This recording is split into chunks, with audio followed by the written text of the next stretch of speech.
Vous écoutez Les Secrets de chez nous, un podcast produit par l'Indépendant et proposé par Philippe Congar. La principauté d'Andorre, ce petit pays de 468 km² et 77 000 habitants coincé dans les Pyrénées entre la France et l'Espagne, est surtout connu pour le prix hors de toute taxe des cigarettes, de l'alcool, des carburants et des produits de luxe.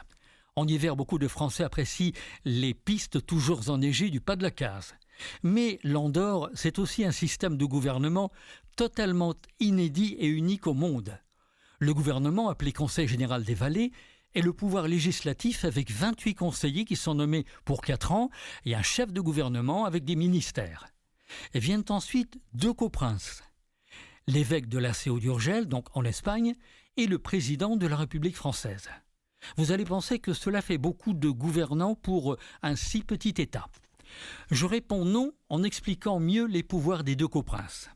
Depuis 1993, leurs missions ont été largement allégées, les Andorrans ayant décidé de voter eux-mêmes leurs lois et leur budget.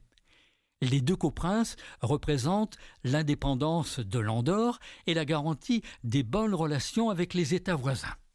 La France possède une ambassade à Andorre-la-Vieille, la capitale. Les services postaux sont gérés par la France et par l'Espagne. Les services de police et de douane sont régis par le gouvernement andorran. Les villes sont divisées en paroisses, 7 au total. 3 systèmes d'éducation cohabitent parfaitement: l'andorran, le français ou l'espagnol. Les langues les plus utilisées sont le catalan, langue officielle, l'espagnol et le français. Pour la santé, les Andorrans ont toujours su compter avec leurs coprinces. Pour de grosses interventions, ils peuvent choisir entre leurs 2 voisins grâce à des accords signés avec la Sécurité sociale française et la Caisse espagnole. En principauté, la CCASS, Sécu andorrane, gère l'hôpital, des centres de soins et des médecins conventionnés unanimement reconnus. L'électricité est distribuée par une compagnie nationale, la FEDA. Un accord a été signé en 2019 avec EDF qui accompagnera l'Andorre vers un nouveau modèle énergétique.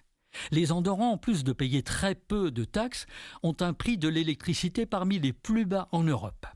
Nul doute que le coprince français a contribué à la signature de ces contrats avec EDF. J'allais oublier la RTVA, Radio-Télévision Andorrane, qui compte depuis 1989 2 chaînes de radio et une chaîne de télévision publique, toutes en langue catalane. Vous le voyez, le gouvernement et les coprinces savent en Andorre se partager les tâches avec harmonie et habileté. Vous avez écouté Les Secrets de chez nous, un podcast produit par l'Indépendant et proposé par Philippe Congar.